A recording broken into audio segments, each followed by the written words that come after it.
I am pleased to be joined once again by UFC Featherweight Steven OCHO Peterson, who just came off the biggest win of his career at UFC Mexico City with a round 2 spinning back fist over Martin Bravo. Ocho, how you feeling, man? I know you got to be feeling pretty good. Yeah, I keep saying never better, and it's never been more true. So, yeah, I've never felt better. It's just incredible. No, that's actually exactly what I expected. I expected him to come forward, attempt to take the fight to me. It was in his hometown. He had all the Mexican fans behind him. I knew he was going to come amped, and he wanted to take me out. And that's exactly what I want when I'm in the cage. That's what we're supposed to do. That's what we get paid to do. We're entertainers, and we're paid to fight to the finish, not paid to fight to judges' scorecards. I don't know why they even have judges' scorecards. There should be a time like no time limit. We should fight to the finish, just like they have in the BJJ super fights. That would be my kind of fight. I'm in there to take that guy out. So I'm glad he came at me like that, and it made for a hell of a fight. Late in the first round, you landed a really big shot, and it looked like it got his attention, and it swayed the momentum of the fight a little bit. Did you notice that? Yeah, definitely. I felt like I was landing my right hand really well. I was landing the jab really well.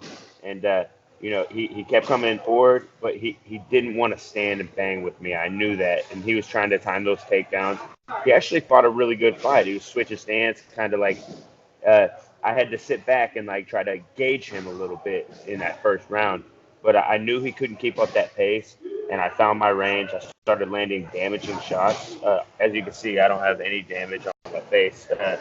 All the shots he landed like maybe two good shots to my forehead after I might have missed the strike.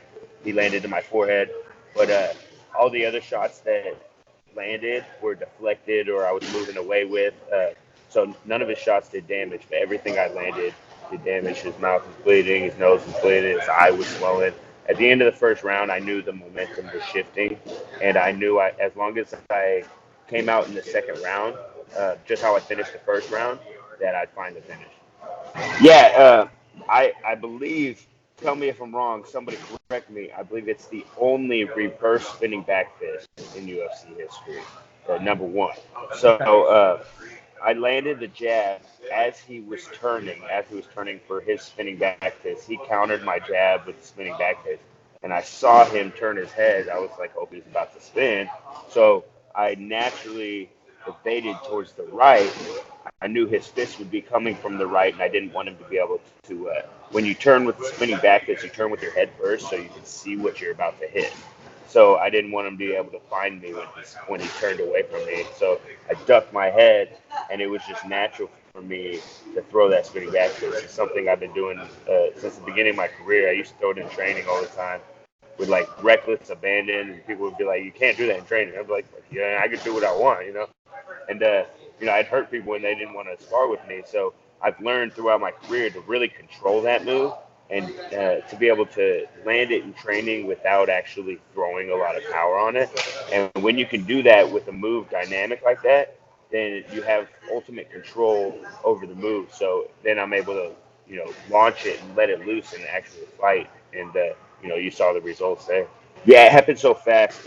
Herb Dean was real quick on the action, but as he was falling, I was already running in for that follow-up shot, and I was just uh, reacting. Really, I was like, "Don't get up, don't get up, don't get up," and I don't have time to stop in that moment and be like, "Is he out? Is he not?" Like, no, it's not my job. My job is to fight until the ref physically pulls me off. So that's what I went out there and did, and I feel bad about it, but I don't regret it. I do it again because next time he might pop back up. So, and I've been on the receiving end when I got knocked down, and I popped back up on a double leg and ended up winning the fight. So, I wasn't gonna let that happen to me. We fight until the ref stops it, and there's nothing else to say about it. I believe you did get the finish of the night, a performance bonus. All in all, how much money are you walking away with after this huge win? Well, the UFC paid me 90 grand, but I'm hoping to get that in tenfold because Forbes hit it, TMZ hit it, ESPN hit it, top five highlights on Sports Center. It's everywhere right now. My name is blowing up. One of my goals in my career was to become a household name, and I believe I did just that on Saturday night. And now I can look at my other goals outside of MMA. When I was a kid, I wanted to live out my dreams. I would be freaking Superman. I wanted to race cars. I wanted to be a movie star. I wanted to do all these really cool things that most people would laugh at and say that's impossible. But, with my newfound fame and, I've been working so hard for this goal. I'm not going to stop fighting. Don't get me wrong. But outside of fighting, in between fights, there's so much more that I could do. And I think this will lead to endorsements and many more opportunities with, other sides of my career. So what are you going to do with that money? I know you're a family man. Are you just going to bank that, set it aside for right now, maybe have some smart investments as you move forward in your career?